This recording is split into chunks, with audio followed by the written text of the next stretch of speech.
Hello बच्चों, कैसे हो आप सब। स्वागत है आपका अपना यूट्यूब चैनल पवन के नेरिया में। तो प्यारे बच्चों, ये जो क्लास होगी, ये क्लास प्रश्नावली 5.2 की आखिरी क्लास होगी। कहने का मतलब ये है कि इस क्लास में हम प्रश्नावली 5.2 के बाकी वाले बचे सारे क्वेश्चन करने वाले हैं। ठीक है बच्चों। तो प्यारे बच्चों, जल्दी से आप इस क्लास का लिंक अपने मित्रों को शेयर कर दीजिए और उन सभी बच्चों को शेयर कर दीजिए जो क्लास 10th में है। ठीक है बच्चों।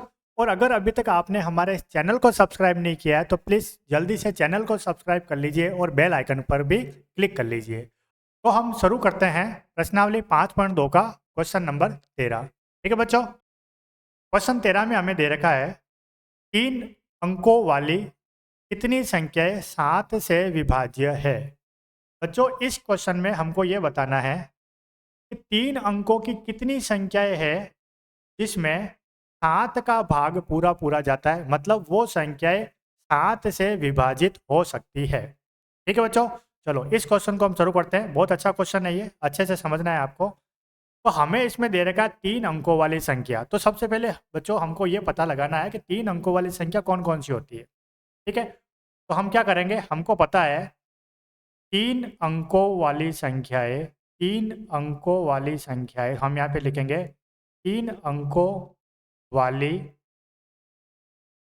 संख्याएं कौन कौन सी है। तो 3 अंकों वाली संख्या शुरू होती है 100 से, तो हम यहाँ पे लिखेंगे 100, 101, 102, 103, 104, 105। और ये कहाँ तक चलेगी, ये एंड तक चलेगी 999 तक। कहाँ तक चलेगी, 999 तक। क्योंकि बच्चों 999 के आगे जो अगला नंबर आएगा 1000, उसमें 4 अंक होते हैं। कितने अंक होते हैं, 4। तो उसमें 3 अंक नहीं होते हैं। तो 3 अंकों वाली संख्या कहाँ से शुरू होती है, 3 अंकों वाली संख्या कहाँ से शुरू होती है बच्चों, 100 से शुरू होती है और कहाँ तक चलती है, 999 तक चलती है। ये सारी 3 अंकों वाली संख्या है। अब हमें बताना है कि इन सब संख्याओं में कौन कौन सी संख्या है जिसमें 7 का भाग जाता है, मतलब कितनी संख्याओं में 7 का भाग जाता है, हमको वो बताना है। कितनी संख्याओं में 7 का भाग पूरा पूरा जाता है, यानी वो संख्याएं कितनी है जो 7 से विभाज्य है। ठीक है। तो सबसे पहले हमको पता लगाना पड़ेगा कि पहली संख्या कौन सी है जिसमें 7 का भाग जाता है। तो सबसे पहले अपन 100 से स्टार्ट करेंगे। कहाँ से स्टार्ट करेंगे, सबसे पहले हम स्टार्ट करेंगे इसको 100 से। तो हम ये देखेंगे कि क्या 100 में 7 का भाग पूरा पूरा जाता है या नहीं जाता है। तो हमें क्या करना है, पहले 100 के अंदर 7 का भाग दे के ट्राई करना है। ठीक है। जब 100 में 7 का भाग देंगे तो 7 का भाग 100 में पूरा का पूरा नहीं जाएगा। क्या नहीं जाएगा, 100 में 7 का भाग पूरा पूरा नहीं जाएगा। तो इसका मतलब ये जो 100 है, ये जो 100 है, ये 7 से विभाज्य नहीं है। ठीक है। इसी तरह हमें 101 में भी 7 का भाग देना है। सेम इसी तरह 102 में 7 का भाग देना है, 103 में 7 का भाग देना है, 104 में 7 का भाग देना है और 105 में 7 का भाग देना है। अब इन सारी संख्याओं में हम 7 का भाग क्यों दे रहे हैं, इन सारी संख्याओं में हम 7 का भाग क्यों दे रहे हैं, ताकि हमको पता चल जाएगा कि हमें जो नंबर की सीक्वेंस मिलेगी, हमें जो नंबर की सीक्वेंस मिलेगी जो 7 से विभाजित होगी, उसमें हमको प्रथम पद ज्ञात हो जाएगा कि जो पहली संख्या कौन सी होगी 3 अंकों वाली जिसमें 7 का भाग चला जाएगा या जो 7 से विभाज्य होगी। ठीक है। तो 100 में 7 का भाग नहीं जाएगा, 101 में भी 7 का भाग नहीं जाएगा, 102 में भी नहीं जाएगा, 103 में भी नहीं जाएगा, 104 में भी नहीं जाएगा। ठीक है। तो हमें जो पहली संख्या मिलेगी 3 अंकों वाली जिसमें 7 का पूरा भाग जाएगा, वो हमें मिलेगा 105। कौन सा मिलेगा, 105। तो फिर इसका मतलब जो प्रथम पद होगा इस एपी का वो होगा 105, यानी हमें ए का मान प्राप्त हो जाएगा यहाँ पे 105। ठीक है। क्यों क्यों होगा 105 प्रथम पद, क्योंकि 105 3 अंकों वाली पहली ऐसी संख्या है जिसमें 7 का भाग जाता है या फिर जो 7 से विभाज्य होती है। ठीक है बच्चों। तो हमने यहाँ पे लिखा a बराबर 105। अब सार्वअंतर d का मान क्या होगा, तो सार्वअंतर d का मान 7 ही होगा क्योंकि ये संख्या 7 से विभाजित होगी। तो सार्वअंतर d का मान यहाँ पे 7 ही होगा।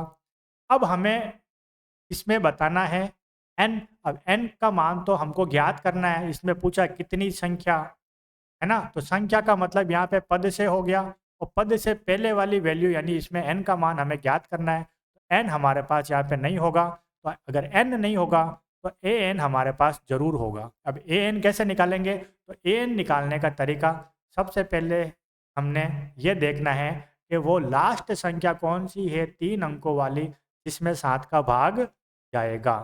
तो लास्ट संख्या तो ऐसे 999 है, तो 999 में हम 7 का भाग देकर ट्राई करेंगे, लेकिन 999 में 7 का भाग नहीं जाने वाला है, यानी 999 7 से विभाजित नहीं होगी। तो इससे जस्ट पहले वाली संख्या 3 अंकों की 998 होगी, 997 होगी, 996 होगी, 995 होगी, 994 होगी, 993 होगी। ये सब 3 अंकों वाली संख्या है। तो हमको बताना है कि लास्ट नंबर कौन सा है जिसमें 7 का भाग जाएगा। ठीक है बच्चों, तो लास्ट नंबर हमको यहाँ पे मिलेगा 994। क्या मिलेगा? 994। 994 3 अंकों वाली वो अंतिम संख्या होगी जो 7 से विभाज्य होगी। किससे विभाज्य होगी? 7 से विभाज्य।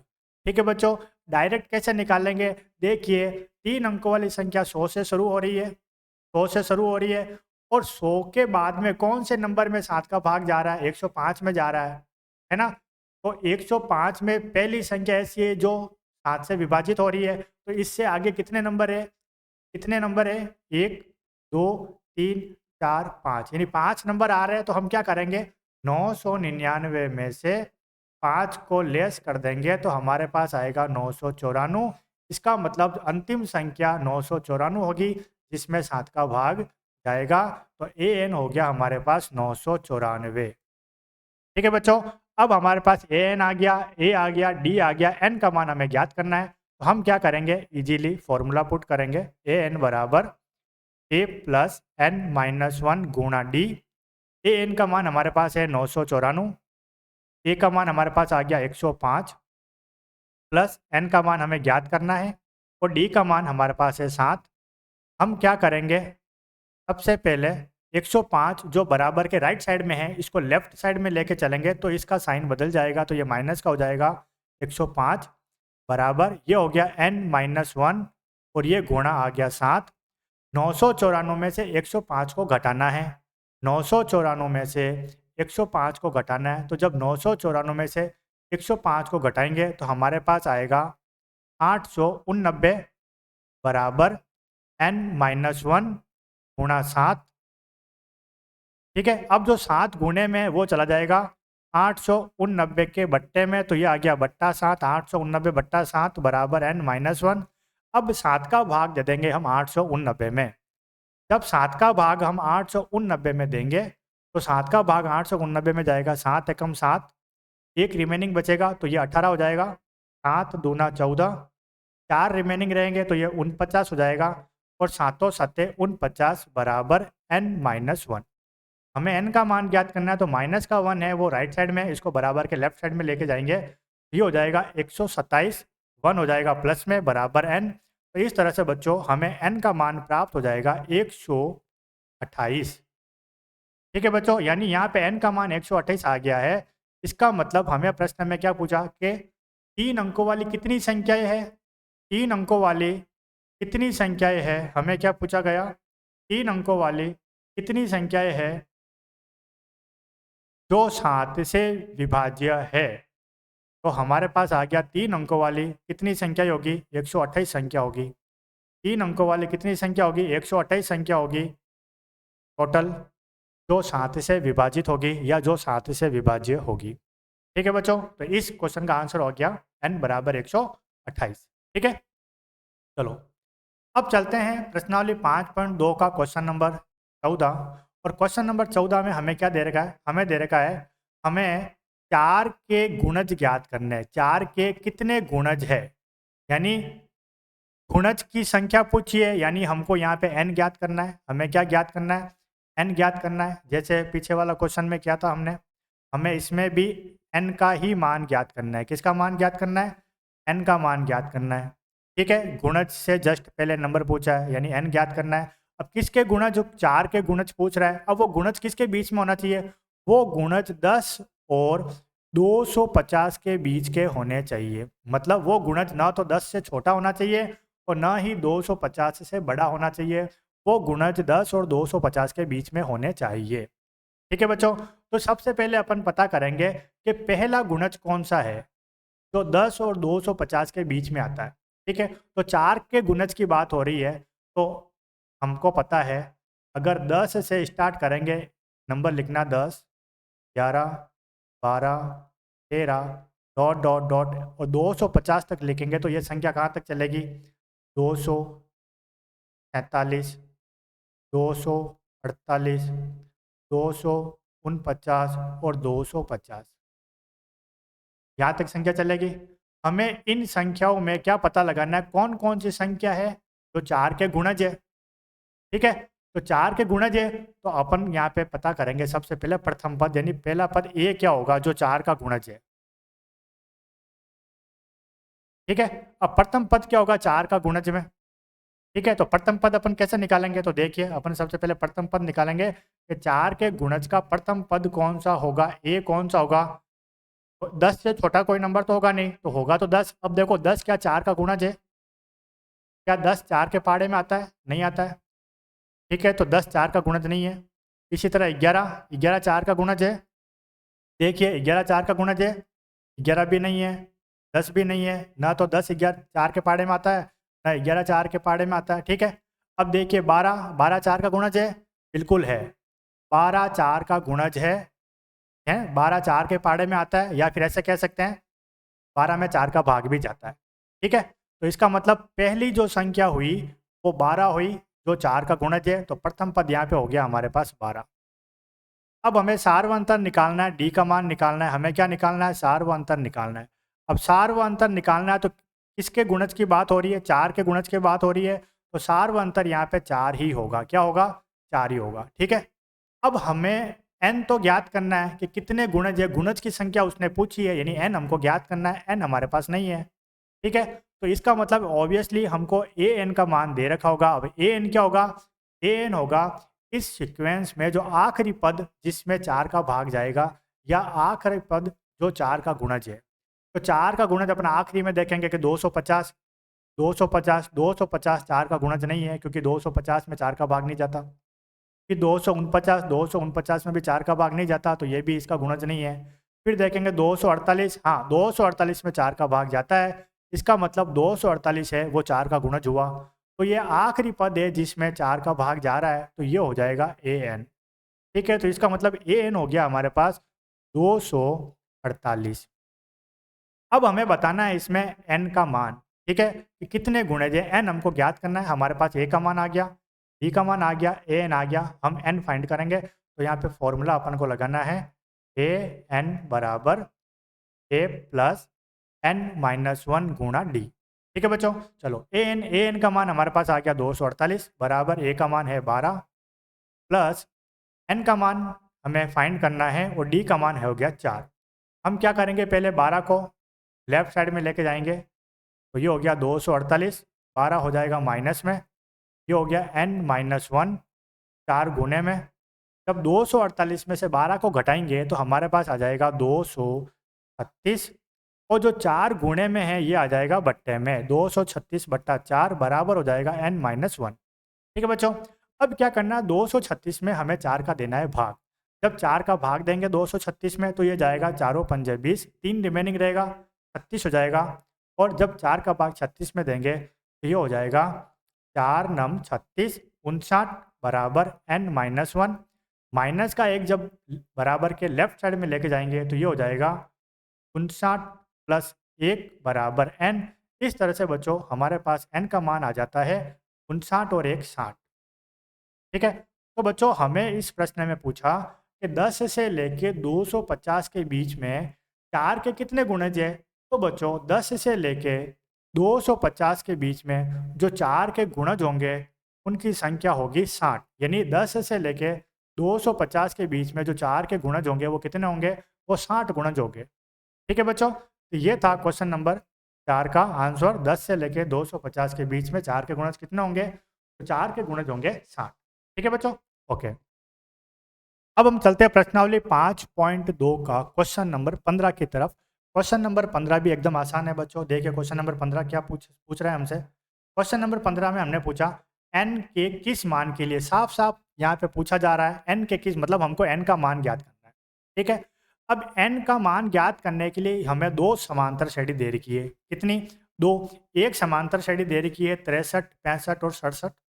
दूसरी समांतर श्रेणी दे रखी है वो 3, 10 और 17 दे रखी है। ये दूसरी समांतर श्रेणी है और इन दोनों समांतर श्रेणी के जो nवें पद है वो बराबर है। क्या है? बराबर। तो हमें पहले क्या करना है? दोनों श्रेणी के nवें पद ज्ञात करने हैं। ठीक है, तो प्रथम समांतर श्रेणी हमें क्या दे रखी है? हम यहाँ पे लिखते हैं प्रथम एपी।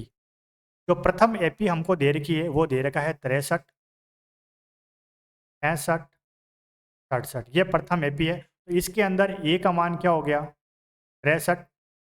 डी का मान हम कैसे निकालेंगे? 65 में से 63 को घटाना है, तो हमने यहाँ पे लिखा 65 माइनस 63, हमारे पास आ गया 2। ठीक है, एनवा पद हमको नहीं दे रखा है ना। एन का मान हमारे पास यहाँ पे है, एन का मान हमारे पास यहाँ पे नहीं है, एन का मान यहाँ पे नहीं है। ठीक है, एन का मान तो हमको ज्ञात करना है और ए एन व पद यानी एन व पद हमको ज्ञात करना है। तो सबसे पहले यहाँ पे एन व पद ए एन के लिए ए एन रखेंगे। ए एन बराबर हो गया a plus n minus 1 into d. बच्चों प्रश्नावली 5.2 पूरे प्रश्नावली में केवल एक ही फॉर्मूला का यूज हो रहा है, ए एन वाला। तो ए एन बराबर a plus n minus 1 into d. तो ये एन व पद आएगा, ये कौन सी श्रेणी के लिए आएगा? ये प्रथम एपी पहली श्रेणी के लिए आएगा। तो ए एन बराबर यहाँ पे ए का मान यहाँ पे हम रखेंगे 63 प्लस एन का मान अभी हमारे पास नहीं है और डी का मान यहाँ पे हो गया 2। इसको हम सोल्व करेंगे। ए एन बराबर हो जाता है 63 प्लस, जब 2 को पहले एन से गुणा करेंगे ये हो जाएगा 2n, 2 को फिर माइनस के 1 से गुणा करेंगे ये हो गया 2। तो ए एन बराबर आ जाता है 63 प्लस में है 2 माइनस में है, जब 63 में से 2 घटाएंगे तो ये हो जाएगा 61 प्लस 2n। बच्चों ये जो n वा पद आया ये कौन सी श्रेणी का है? ये है प्रथम श्रेणी का। कौन सी प्रथम श्रेणी? 63, 65 और 67 का n वा पद आ गया 61 प्लस 2n। ठीक है बच्चों, यानी ये हमारे पास क्या आ गया? ये हमारे पास क्या आ गया बच्चों? ये हमारे पास प्रथम श्रेणी का nवा पद आ गया। ठीक है, इसी तरह अब हम क्या करेंगे? इसी तरह अब हमें क्या करना है? अब हमें दूसरी श्रेणी का nवा पद निकालना है। अब दूसरी श्रेणी हमारे पास क्या है? ये रही 3, 10, 17। तो यहाँ पे लिखेंगे हम दूसरी एपी। तो दूसरी जो एपी हमें दे रखी है, यानी एपी का मतलब समांतर श्रेणी दे रखी है, वो है 3, 10, 17। ये दूसरी एपी है। अब इस दूसरी एपी में ए का मान क्या है? ए का मान यहाँ पे 3 है। कार्ब अंतर क्या होगा? 10 में से 3 घटाना है, 10 माइनस 3 बराबर 7 हो जाएगा। इसमें भी एन का मान हमारे पास नहीं है, हमें कौन सा फॉर्मूला लगाना है? ए एन वाला। तो हम यहाँ पे लिखेंगे ए एन बराबर ए प्लस एन माइनस 1 गुणा डी। ठीक है बच्चों, चलो ए एन हमें फाइंड करना है। ए एन, ए का मान यहाँ पे 3 हो गया प्लस एन अभी हमारे पास नहीं है, डी का मान यहाँ पे आ जाता है 7। ये हो गया ए एन बराबर 3 प्लस, जब 7 को n से गुना करेंगे तो ये हो जाएगा 7n माइनस 7 को 1 से गुना करेंगे 7। तो ये हो जाता है ए एन बराबर 7n। अब देखिए 7 माइनस में है, 3 प्लस में है, जो 7 में से 3 घटाएंगे तो हमारे पास आएगा 4। 4 कौन सा आएगा? माइनस का आएगा, क्योंकि माइनस की संख्या बड़ी है। तो बच्चों हमारे पास एक और ए एन आ जाता है, लेकिन ये जो ए एन हमें प्राप्त होता है ये कौन सी श्रेणी का ए एन प्राप्त होता है? ये हमें प्राप्त होता है दूसरी एपी का ए एन। ठीक है, अब प्रश्न में क्या लिखा कि दोनों समांतर श्रेणियों के nवें पद, nवें पद का मतलब देखो इस श्रेणी का nवां पद आ गया 60 प्लस 2n, इस श्रेणी का nवां पद आ गया 7n माइनस 4। ये दोनों nवें पद क्या है? बराबर है। क्या होंगे? बराबर होंगे। तो इसका मतलब हमें अब क्या करना है? इसका मतलब हमें क्या करना है? हमें यहाँ पे करना है प्रश्नानुसार। प्रश्नानुसार अब हम क्या करेंगे? इन दोनों श्रेणियों के nवें पदों को आपस में बराबर रखकर n का मान ज्ञात करेंगे। तो इसका मतलब पहली श्रेणी का nवां पद हो गया 61 प्लस 2n। यहाँ पे लिखेंगे 61 प्लस 2n किसके बराबर होगा? दूसरी श्रेणी का nवां पद जो है 7n माइनस 4। तो यहाँ पे लिख रहे हैं 7n माइनस 4। अब हमें n का मान ज्ञात करना है, तो हम क्या करेंगे? यहाँ पे जो 61 है इसको यहीं पे रखेंगे, ये -4 अभी राइट साइड में है, इसको लेफ्ट साइड में लाएंगे, ये +4 हो जाएगा। इसी तरह ये 7n लेफ्ट साइड में है और ये 2n लेफ्ट में है, सॉरी 7n कहाँ है, राइट साइड में है और 2n अभी कहाँ है, लेफ्ट साइड में है। तो 2n को लेफ्ट से राइट की तरफ लेके आएंगे तो इसका साइन बदल जाएगा, ये हो जाएगा -2n।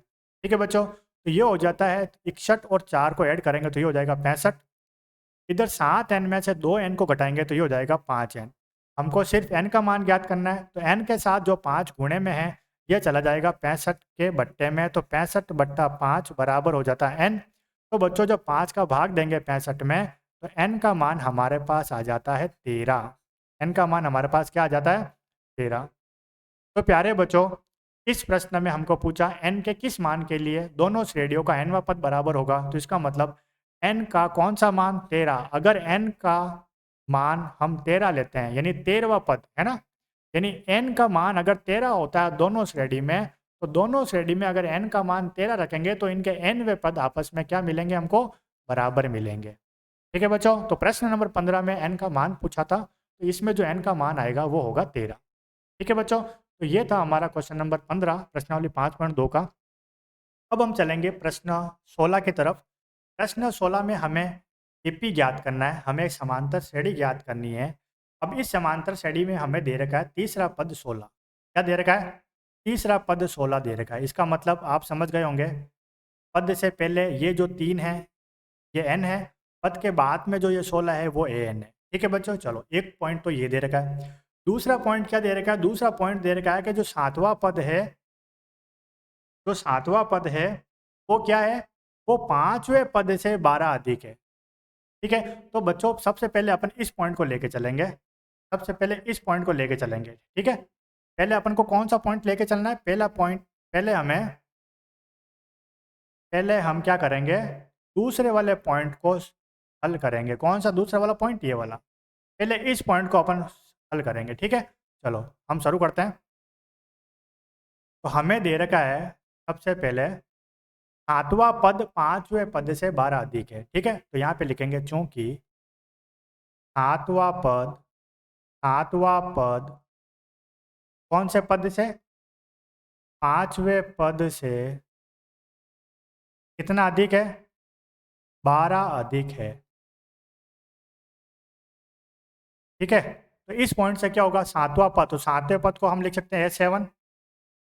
कौन से पद से ज़्यादा है, पांचवें पद से, तो यहाँ पे लिखेंगे A5। 12 अधिक है तो A5 में 12 ऐड करेंगे तो दोनों पद आपस में बैलेंस हो जाएगा। सातवां पद पांचवें पद से ज़्यादा है इसलिए पांचवें पद में हम 12 ऐड कर देंगे। अब बच्चों सेवन्थ पद A7 को हम कैसे लिख सकते हैं, बताओ। A7 को हम कैसे लिखेंगे बच्चों, A7 को हम लिखेंगे A+6D के बराबर। इसी तरह A5 को हम लिखेंगे A+4D और ये हो जाता है +12। हमें D का मान ज्ञात करना है, कैसे करेंगे, ये A है यहाँ पे, प्लस का 6D है, ये जो A+4D है इसको बराबर के दूसरी तरफ लेके जाएंगे तो ये माइनस के हो जाएंगे, माइनस का A और माइनस का 4D बराबर 12 रह जाएगा। ठीक है, अब ध्यान से देखिए, यहाँ पे A प्लस में, यहाँ पे A माइनस में, दोनों कैंसिल हो जाएगा, तो दोनों कैंसिल हो गए। ठीक है बच्चों, तो अब देखो, अब हमारे पास क्या बचा, अब हमारे पास बचा यहाँ पे 6D माइनस का 4D बराबर 12। 6 में से जब 4 को घटाएंगे तो हमारे पास बचेगा 2D बराबर 12।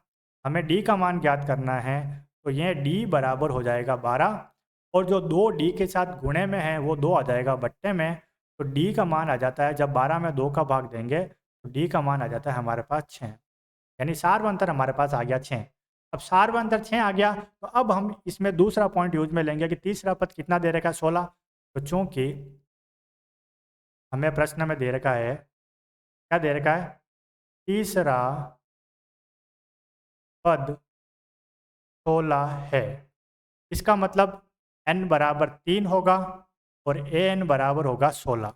ठीक है बच्चों, और d का मान हमारे पास आ गया 6। पास फॉर्मूला क्या है, an बराबर A+n-1 गुणा d। ठीक है, an का मान 16, a का मान हमारे पास नहीं है, n का मान यहाँ पे हो गया 3 माइनस 1 और सारवंतर d कितना आ गया, 6। तो यहाँ पे d की जगह रखेंगे हम 6, ये हो जाता है 16 बराबर a प्लस 3 में से 1 को घटाएंगे तो हमारे पास आएगा 2 गुणा 6। ये हो गया 16 बराबर ए प्लस, जब 2 को 6 से गुणा करेंगे तो 6 दूना 12, हमें ए का मान ज्ञात करना है 16, 12 आ जाएगा लेफ्ट में, 16 माइनस 12 बराबर ए। तो बच्चों ए का मान हमारे पास आ जाता है 4। अब हमारे पास प्रथम पद आ गया 4, अब हमारे पास प्रथम पद आ गया 4 और सार्वअंतर आ गया 6। तो बच्चों अब हम एपी ज्ञात कर सकते हैं। ठीक है, अब हमें एपी ज्ञात करना है, एपी का प्रथम पद। ठीक है, तो एपी कैसे ज्ञात करेंगे, तो प्रथम पद हमको दे रहेगा 4। ठीक है बच्चों, दूसरा पद ज्ञात करेंगे तो दूसरा पद कैसा आएगा, जब पहले पद में हम डी को ऐड करेंगे। प्रथम पद हमारे पास 4 है और डी का मान हमारे पास 6 आ गया, 4 और 6 हो जाता है 10। इसी तरह हमें तीसरा पद ज्ञात करना है। बच्चों आपको पता है तीसरा पद कैसे आएगा, जब हम क्या करेंगे, दूसरे पद में डी को ऐड करेंगे। दूसरा पद हमारे पास क्या है 10, सार्वंतर हमारे पास है 4 और 10 सॉरी सार्वंतर कितना 6, सार्वंतर हमारे पास कितना है, तो हम यहाँ पे लिखेंगे 6, हम यहाँ पे लिखेंगे 6। तो 10 और 6 हो जाता है तीसरा पद 16। इसी तरह हमें चौथा पद ज्ञात करना है, तो कैसे करेंगे, जब तीसरा पद में हम सार्वंतर डी ऐड करेंगे, यानी तीसरा पद है 16 तो सार्वंतर हमारे पास है 6, तो 16 और 6 हो जाता है 22। ठीक है, तो इस प्रकार बच्चों हमें एपी प्राप्त होती है। अतः हमें जो प्रश्न में पूछा गया एपी, एपी ज्ञात करो, है ना, तो एपी क्या हो गया, अतः जो एपी यानी जो समांतर श्रेणी होगी वो क्या होगा, 4, 10, 16, 22 होगा। यानी जो एपी है वो क्या होगी, 4, 10, 16, 22। हमें इस प्रश्न में क्या पूछा था, एपी पूछा था, हमें इस प्रश्न में पूछा एपी। इस क्वेश्चन में जो एपी बनेगी वो एपी बनेगी 4, 10, 16 और 22। ठीक है बच्चों, तो ये था क्वेश्चन नंबर 16। बच्चों अब हमें करना है प्रश्न नंबर 17। प्रश्न नंबर 17 मोस्ट इंपॉर्टेंट, सबसे ज़्यादा इंपॉर्टेंट है। ठीक है, एग्जाम में आने वाला क्वेश्चन है, इसको अच्छे से ध्यान से समझना है। हमें क्वेश्चन नंबर 17 दे रखा है। क्वेश्चन नंबर 17 में एपी है 3, 8, 13 डॉट डॉट डॉट 253, ये हमें एक एपी दे रखी है। इस एपी में हमको अंतिम पद से 20वां पद ज्ञात करना है। देखो बच्चों जनरली क्या होता है, जनरली क्या होता है, अभी तक हमने जितने भी क्वेश्चन किए, अभी तक हमने जितने भी क्वेश्चन किए हैं उसमें जो भी पद हमने ज्ञात किया है वो पद को हम काउंट कैसे करते थे, वो उन पदों को हम काउंट करते थे आगे से। अभी जो पहला पद है वो A1 है, फिर A2, फिर A3, ऐसे गिनते थे, पहला, दूसरा, तीसरा, आगे से गिनते थे, है ना। आगे से जो नंबर वाला पद आएगा वो अपन डायरेक्टली ज्ञात कर रहे थे। ठीक है, लेकिन इस क्वेश्चन में चेंज क्या है, इस क्वेश्चन में नया क्या है, इस क्वेश्चन में जो पद ज्ञात करना है 20वां, वो आगे से नहीं पीछे से यानी अंतिम पद से ज्ञात करना है। ठीक है बच्चों, ये प्रश्न इस तरह से परीक्षा की दृष्टि से बहुत ही इंपॉर्टेंट है, तो आप इस क्वेश्चन को अच्छे से समझिए। इस क्वेश्चन को करने के बहुत से मेथड है, लेकिन मैं आपको शॉर्ट और अच्छा मेथड बता रहा हूँ, आप उस मेथड से इस क्वेश्चन को करना। ठीक है, तो हम इस क्वेश्चन को किस मेथड से करेंगे, तो ध्यान से समझिए। हमें एक एपी दे रखी है, इस एपी को मैं वापस लिख लेता हूँ। एपी हमें दिया हुआ है 3, 8, 13 और ये एपी कहाँ तक चल रही है, ये एपी चलेगी 253 तक। कहाँ तक चलेगी, 253 तक। ठीक है, अब इस एपी में हमें कौन सा पद ज्ञात करना है, 20वां। हमें कौन सा पद ज्ञात करना है, 20वां पद ज्ञात करना है। यानी पद से जो पहले वैल्यू है 20, यानी ये n है, यानी हमको n का मान दे रखा है, पद के बाद वाली वैल्यू हमें ज्ञात करनी है, यानी an हमें ज्ञात करना है। ठीक है, तो ये पॉइंट तो क्लियर हो गया, हमें क्या ज्ञात करना है, हमें n का मान दे रखा है 20 और an यानी an वां पद ज्ञात करना है, an हमको ज्ञात करना है। ठीक है बच्चों, अब इसमें a का मान क्या मानेंगे, d का मान क्या मानेंगे, ये सबसे बड़ी समस्या है। ठीक है, तो अब ये जो 20वां पद ज्ञात करना है वो कहाँ से ज्ञात करना है, हमको शुरू से करना है, ठीक है, या लास्ट से करना है ना। तो प्रश्न में लिखा हुआ अंतिम पद से, मतलब जो 20वां पद ज्ञात करना है वो हमें लास्ट से ज्ञात करना है, अंतिम पद से ज्ञात करना है। यानी अंतिम पद क्या है यहाँ पे, 253। अंतिम पद यहाँ पे क्या है, अंतिम पद यहाँ पे है 253। तो 20वां पद जो ज्ञात करेंगे वो 253 से यहाँ से काउंट करते हुए करेंगे, यहाँ से पीछे से। ठीक है, तो अब पीछे से काउंट करके शुरू कर रहे हैं, तो हम क्या करेंगे, इस एपी को उल्टा कर देंगे। क्या कर देंगे, उल्टा। हमेशा क्या करते हैं, हम प्रथम पद कौन सा मानते हैं, जहाँ से एपी शुरू हो रही है, लेकिन अब हम प्रथम पद कौन सा मानेंगे, जहाँ पर ये एपी खत्म हो रही है। यानी अब हम इसको प्रथम पद मानेंगे, यानी ए मानेंगे 253 को। क्यों? क्योंकि हमको जो 20वां पद ज्ञात करना है वो आगे से नहीं करना है, वो अंतिम पद से करना है। ठीक है बच्चों, तो हम यहाँ पे प्रथम पद ए का मान लिखेंगे। हम यहाँ पे लिखेंगे कि माना, तो यहाँ पे जो ए प्रथम पद होगा वो ए हो गया 253।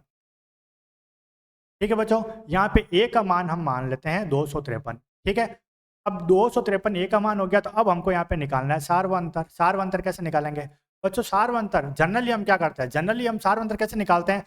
अगले वाले पद में से पीछे वाला पद घटाते हैं। हम जनरली क्या करते हैं, आगे वाले पद में से पीछे वाला पद घटाते हैं, ऐसे सार्वंतर आता है ना। लेकिन जब आगे वाले पद में से पीछे वाला पद को घटाते हैं तो कब करते हैं? जब एपी कैसे चलती है, जब एपी कैसे चलती है, जब एपी इस डायरेक्शन में चल रही हो।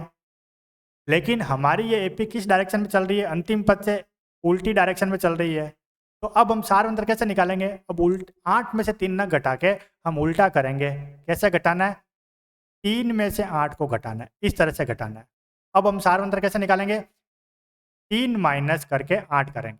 8 माइनस 3 नहीं करेंगे, क्यों? क्योंकि हमने प्रथम पद आगे से नहीं अंतिम पद को माना है, पीछे वाले पद को माना है, इसलिए सार्वंतर निकालने का जो तरीका भी है वो भी उल्टा हो जाएगा। तो यहाँ पे 3 माइनस 8 करेंगे तो ये सार्वंतर हमारे पास आ जाएगा -5। ठीक है, अब हमें कौन सा पद निकालना है? पद से पहले क्या दे देगा? 20, यानी n बराबर 20। हमको 20वां पद यहाँ पे निकालना है, यानी ए एन हमारे पास नहीं है, ए एन हमें ज्ञात करना है। ठीक है बच्चों, चलो अब हमें ए एन ज्ञात करना है, तो हम क्या करेंगे? यहाँ पे सूत्र लगाएंगे, ए एन बराबर ए प्लस n माइनस 1 गुणा डी। ए एन यानी कौन सा पद? 20वां पद, ए 20 हो गया, ए का मान यहाँ पे हो गया 253, प्लस n का मान यहाँ पे हो जाएगा 20 माइनस 1, और d का मान हमारे पास आ गया -5, तो इसमें यहाँ पे लिखेंगे गुणा -5। ये हो जाएगा ए 20 बराबर 253 प्लस 20 में से 1 को घटाएंगे तो यह आ जाएगा 19। 19 को गुणा करेंगे -5 से। तो बच्चों जब 19 को 5 से गुणा करेंगे, जब 19 को 5 से गुणा करेंगे तो प्लस माइनस माइनस हो जाएगा, और 19 पंजे होता है 95। 19 को 5 से गुणा करने पे आ जाएगा 95। तो इस तरह 20वां पद हमारे पास आएगा जब 253 प्लस में और 95 है हमारे पास माइनस में। तो 253 में से जब 95 घटाएंगे तो हमारे पास आ जाएगा 158। क्या आएगा? 158। तो बच्चों इस क्वेश्चन में हमें पूछा गया कि अंतिम पद से 20वां पद क्या होगा। तो बच्चों अंतिम पद से जो 20वां पद होगा इस क्वेश्चन में, अंतिम पद से जो 20वां पद आएगा इस क्वेश्चन में, वो कौन सा होगा? 158। क्या आएगा? 158। मतलब जब यहाँ से गिनना शुरू करेंगे, ये पहला पद, दूसरा पद, तीसरा पद, तो इस तरह से जो 20वां पद मिलेगा वो हमको मिलेगा, कितना मिलेगा?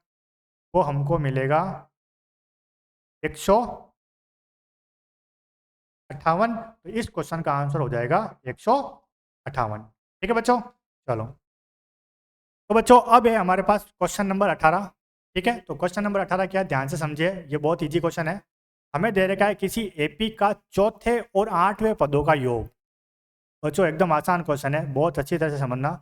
एपी में चौथे और 8वें पदों का योग हमको दे रखा है, तो प्रश्न के अनुसार करेंगे अपन, प्रश्न अनुसार। बच्चों ध्यान से देखिए, प्रश्न अनुसार, जैसे प्रश्न में कहा, इसने कहा चौथा और 8वें, ये दोनों वर्ड पद से पहले है, ये भी एन है, ये भी एन है। चौथा पद यानी हम लिख सकते हैं A4, 8वां पद यानी हम लिख सकते हैं A8। इन दोनों का योग कितना है? इन दोनों का योग है 24। तो बताओ बच्चों, ये जो मैंने यहाँ पे पॉइंट लिखा A4 प्लस A8 बराबर 24, क्या मैंने यहाँ तक सही लिखा इस पॉइंट को? चौथा और 8वां पदों का योग 24 है, तो चौथा पद A4 प्लस 8वां पद A8 बराबर 24। चलो इसी को सॉल्व करते हैं, इसी को सॉल्व करेंगे। A4 को मैं लिख सकता हूँ A प्लस 3D, और A8 को लिख सकते हैं A प्लस 7D बराबर हो जाता है 24। ये कितने A हो गए? 2A, यहाँ पे 3D, यहाँ पे 7D, ये हो गया 10D बराबर 24। इसको बच्चों हम बना देते हैं समीकरण 1। क्या बना देते हैं? इसको हम बना देते हैं समीकरण 1। ये बना दिया मैंने समीकरण 1। ठीक है बच्चों, इसी तरह नेक्स्ट पॉइंट, इसमें दे रखा छठे और 10वें पद, तो यहाँ पे पद से पहले ये भी n है, ये भी n है, मतलब छठा पद यानी A6 10वां पद यानी A10, इनका योग कितना है 44। छठे पद और 10वें पद का योग 44 है। तो यहाँ पे मैं लिखूंगा पुनः प्रश्नानुसार, पुनः प्रश्नानुसार यानी फिर से प्रश्न के अनुसार हम क्या लिख रहे हैं, हम लिख रहे हैं छठा पद यानी A6 और 10वां पद, 10वां है ना, हाँ 10वां पद, तो यहाँ पे लिखेंगे A10, इसका योग कितना दे रखा है 44, तो यहाँ पे लिखेंगे बराबर 44। तो ये क्या हो गया, A6 को मैं लिख सकता हूँ A+5D। ठीक है बच्चों, चलो इसी तरह A10 को लिख सकते हैं A+9D बराबर हो जाता है 44। यहाँ पे कितने ए हो गए, एक और एक, यहाँ पे 2 ए हो गए। 5D और 9D को ऐड करेंगे तो ये हो गया 14D बराबर 44। तो बच्चों यहाँ पे हमारे पास ये आ गया समीकरण 2। इसको मैं बना देता हूँ समीकरण 2। क्या बना दी मैंने, इसको बना दिया समीकरण 2। तो बच्चों समीकरण 1 और 2 से हमको ए और डी का मान ज्ञात करना है, ये जैसा हमने पहले किया था क्वेश्चन नंबर 7 और 8।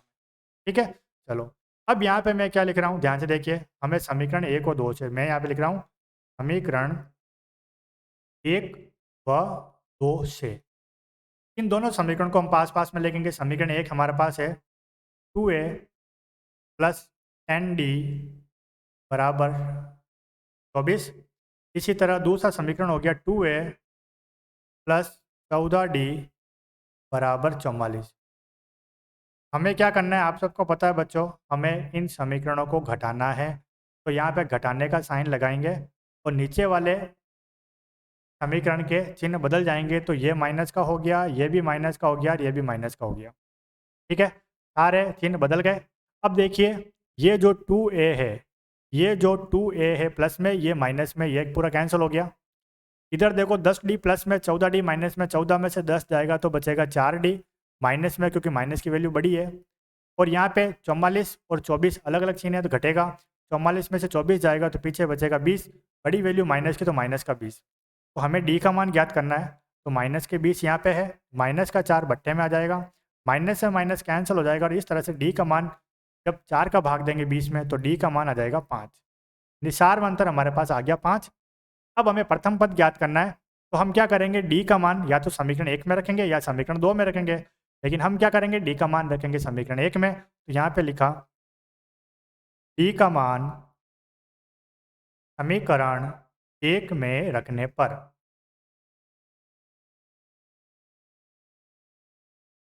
तो डी का मान समीकरण 1 में रखेंगे। समीकरण 1 हमारे पास है 2A + 10D बराबर 24। 2A + 10, डी का मान हो गया 5 बराबर 24। ये हो गया 2A + 10 को 5 से गुणा करेंगे तो ये हो जाता है 50 बराबर 24। ये फिर हो गया 2A बराबर 24, 50 राइट साइड में आएगा तो ये माइनस में हो जाएगा। तो 2A बराबर 24 और 50 को लेस करेंगे तो हमको मिलेगा माइनस में 26। हमको सिर्फ ए का मान चाहिए, ये माइनस का 26, 2 आ जाएगा बट्टे में, और ए का मान जब 2 का भाग देंगे 26 में तो आएगा माइनस का 13।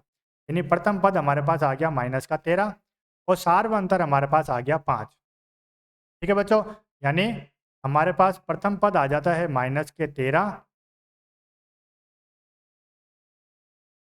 प्रथम पद आ जाता है हमारे पास -13 और सार्वंतर आ जाता है 5 प्लस का 5। प्रथम पद आ गया -13, सार्वंतर आ गया 5। अब हमें कितने पद ज्ञात करने हैं, एपी के 3 पद ज्ञात करने हैं। तो 3 पद कैसे ज्ञात करेंगे, तो पहला पद हम यहाँ पे निकालेंगे। प्रथम पद हमें ए का मान दे रखा है, और ए का मान हमारे पास आ गया है। प्रथम पद ए का मान, प्रथम पद ए का मान हमारे पास आ गया यहाँ पे -13, यहाँ -13 लिखेंगे। दूसरा पद हमको A2 निकालना है, तो हम क्या करेंगे, प्रथम पद में D ऐड करेंगे। ठीक है, तो प्रथम पद यहाँ पे हमारे पास आ गया -13 और प्लस D का मान हमारे पास आ गया 5। तो दूसरा पद आ जाता है जब -13 और 5 को जब लेस करेंगे तो आएगा -8। तो ये आ गया दूसरा पद। इसी तरह तीसरा पद ज्ञात करेंगे, तो हम कैसे करेंगे, तीसरा पद दूसरे पद में D को ऐड करेंगे। दूसरा पद हमारे पास आ गया -8 और प्लस करना है D यानी सार्वंतर जो है 5। 8 और 5, माइनस का 8 और 5 को लेस करेंगे तो तीसरा पद आ जाएगा माइनस का 3। ठीक है बच्चों, तो इस तरह हमें एपी के 3 पद प्राप्त होते हैं। तो हम लिखेंगे अतः एपी के 3 पद, एपी के 3 पद क्या होंगे? पहला होगा -13, दूसरा होगा -8 और तीसरा होगा -3 होंगे, जैसा कि प्रश्न में पूछा गया है। एपी के प्रथम 3 पद, तो एपी के जो प्रथम 3 पद है वो हो गए -13, -8 और -3। ठीक है बच्चों, तो इस तरह से आपको समझ में आ गया होगा कि क्वेश्चन नंबर 18 हमें किस तरह करना है। अब आगे का जो क्वेश्चन है, क्वेश्चन नंबर 19, ये बहुत ही आसान है, 19 और 20। तो हम प्रश्न नंबर 19 करते हैं सबसे पहले।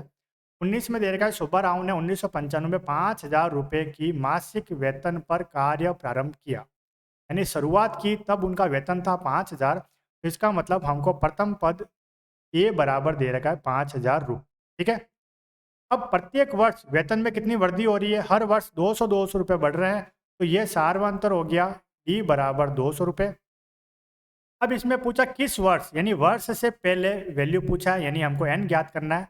ठीक है, और उनका वेतन कितना हो गया? वर्ष के बाद में जो वेतन दे रखा है 7,000, यानी ये एन दे रखा है, यानी हमें एन का मान ज्ञात करना है और एन हमको दे रखा है 7,000।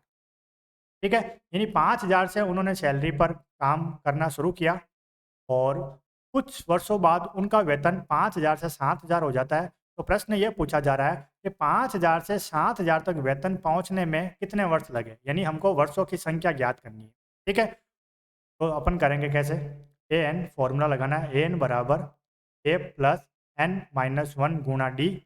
ए एन का मान हमको दे रखा है 7,000, तो हम यहाँ पे लिखेंगे 7,000 बराबर ए प्रथम पद यानी 5,000 प्लस एन का मान हमें ज्ञात करना है और डी का मान हो गया 200, क्योंकि 200 रुपये की वेतन में वृद्धि हो रही है। ये जो 5,000 प्लस में है इसको हम क्या करेंगे? बराबर के लेफ्ट साइड में लेके जाएंगे। ये 5,000 अभी प्लस में है तो ये हो जाएगा अब माइनस में, बराबर, और इधर हो गया n माइनस 1 गुणा 200। जब 7,000 में से 5,000 को घटाएंगे तो हमारे पास आ जाएगा 2,000, और ये जो 200 गुणे में है ये चला जाएगा बट्टे में। ठीक है, तो इस तरह 2,000 बट्टा 200 बराबर आ जाता है n माइनस 1। जब 200 का भाग देंगे 2,000 में तो हमको मिलेगा 10 बराबर n माइनस 1, माइनस का एक जो बराबर के इधर आएगा 10 के पास, तो ये प्लस में हो जाएगा। ठीक है, तो 10 प्लस 1 बराबर n हो जाता है, और यहाँ पे n का मान आ जाता है 10 और 1 11। यहाँ पे समय वर्ष में दे रखा है तो यहाँ पे जो n का मान होगा वर्ष में आएगा, यानी 11 वर्ष। तो हमें इस प्रश्न में पूछा गया है कि किस वर्ष में उनका वेतन 7,000 हो जाएगा, तो हम लिखेंगे अतः, अतः कौन से वर्ष में? 11वें वर्ष में, अतः 11वें वर्ष में उनका वेतन कितना हो जाएगा? 7,000 हो जाएगा।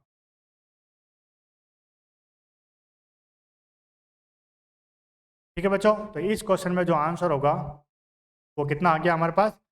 11 वर्ष। 11 वर्ष का समय लगेगा उनके वेतन को 7,000 होने में। ठीक है बच्चों, चलो अब इस प्रश्नावली 5.2 का लास्ट क्वेश्चन है, क्वेश्चन नंबर 20। क्वेश्चन नंबर 20 में हमें पूछा जा रहा है कि रामकली ने किसी वर्ष के प्रथम सप्ताह में, तो कोई वर्ष कुछ भी हो सकता है, प्रथम सप्ताह में, वर्ष के प्रथम सप्ताह में उसने 50 रुपये की बचत की। तो प्रथम सप्ताह में उसने बचत की 50 रुपये की, फिर हर सप्ताह की बचत 17.5 रुपये से बढ़ाती गई। यदि nवें सप्ताह में उसकी साप्ताहिक बचत टोटल 207.50 रुपये हो जाती है तो n का मान ज्ञात कीजिए। सिंपल है क्वेश्चन, सेम क्वेश्चन है जैसे क्वेश्चन नंबर 19 किया था। ठीक है, हमें इस क्वेश्चन में प्रथम पद दे रखा है कि सबसे पहले साप्ताहिक बचत थी वो 50 रुपये थी, प्रथम पद ए बराबर 50 रुपये। डिफरेंस हर सप्ताह कितने रुपए बढ़ते गए? 17.5, तो यहाँ पे डिफरेंस हो गया सारवन था 17.5 रुपये। ठीक है, एन हमको ज्ञात करना है और अंत में लास्ट में साप्ताहिक बचत हो गई टोटल 207.50 रुपये, यानी हमें इसमें भी एन का मान ज्ञात करना है। हम यहाँ पे फॉर्मूला अप्लाई करेंगे, ए एन बराबर ए प्लस एन माइनस 1 गुणा डी। ठीक है बच्चों, चलो अब यहाँ पे वैल्यू पुट करेंगे। ए एन का मान हो गया 207.50, ए का मान यहाँ पे 50 दे रखा है, एन का मान हमें ज्ञात करना है। और डिफरेंस हो गया यहाँ पे 17.5। बच्चों सबसे पहले इस 50 को लेफ्ट साइड में लेके जाना है, इसका चिन्ह बदल जाएगा। ये हो गया 207.50 माइनस में हो गया 50 बराबर n-1 और ये गुणे में आ गया 17.5।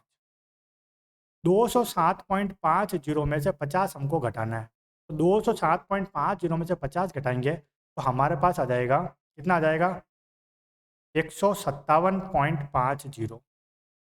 ठीक है, बराबर बराबर में क्या है, बराबर में है n-1 गुणा में है 17.5।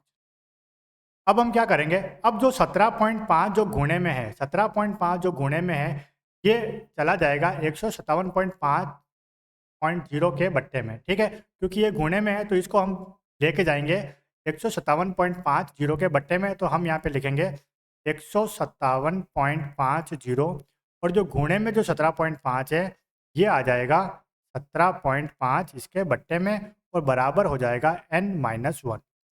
तो बच्चों अब हमें क्या करना है, अब हमें 157.50 में भाग देना है 17.5 का। 157.50 में हम 17.5 का भाग देंगे तो वो भाग जाएगा 9 बार, यानी हमको मिलेगा 9 बराबर n-1। ठीक है बच्चों, अब हमें n का मान ज्ञात करना है, तो ये जो माइनस का 1 है इसको हम बराबर के लेफ्ट साइड में लेके जाएंगे, ये हो जाएगा 9 + 1 बराबर n और n का मान हमारे पास आ जाता है 9 और 1 10। ठीक है, तो प्रश्न में पूछा गया यदि nवें सप्ताह में उसकी साप्ताहिक बचत 207.50 रुपये हो जाती है तो n का मान ज्ञात कीजिए। तो बच्चों जो हमें n का मान पूछा गया था, इस प्रश्न में जो n का मान आएगा वो कितना होगा, वो होगा 10। तो बच्चों इसी प्रश्न के साथ प्रश्नावली 5.2 का समापन हो जाता है। बच्चों हमने इस प्रश्नावली में अलग अलग तरह के प्रश्नों को हल किया, उन प्रश्नों को डिटेल में समझा कि कौन सा प्रश्नों को किस तरीके से हमको हल करना है। ठीक है बच्चों, और अब हम नेक्स्ट क्लास में फिर मिलेंगे प्रश्नावली 5.3 के साथ और हम ये देखेंगे कि प्रश्नावली 5.3 में कौन कौन से फॉर्मूले को इंक्लूड किया गया है और उन फॉर्मूले से किस तरह के प्रश्नों को किस प्रकार से हल करना है वो हम आगे वाली क्लास में डिस्कस करेंगे। तो प्यारे बच्चों, आप हमारे साथ बने रहिए और हमारे चैनल को ज़रूर सब्सक्राइब कर लीजिए ताकि हम जो भी आगे वाली क्लास को चैनल पे अपलोड करें तो आपके पास वो क्लास तुरंत बिना समय गवाए आपके पास पहुंच जाए और आप उस क्लास को जितना जल्दी हो सके ले सके, ताकि आपके इस प्रश्नावली को लेके छोटा सा छोटा माइनर से माइनर जो डाउट है वो क्लियर हो सके। ठीक है बच्चों, और अगर आपको हमारे द्वारा डिलीवर किया गया कंटेंट अगर अच्छा लगता है तो आप हमारे इस क्लास के लिंक को और आने वाले सभी क्लास के लिंक को क्लास 10th में पढ़ने वाले बच्चों या आपके जो सहपाठी है उन सारे बच्चों को आप शेयर कर सकते हैं और उनको भी प्रोत्साहित कर सकते हैं कि हमारे इस चैनल को सब्सक्राइब करें। तो अब हम फिर मिलेंगे नेक्स्ट क्लास में प्रश्नावली 5.3 के साथ। तब तक के लिए थैंक यू, जय हिंद।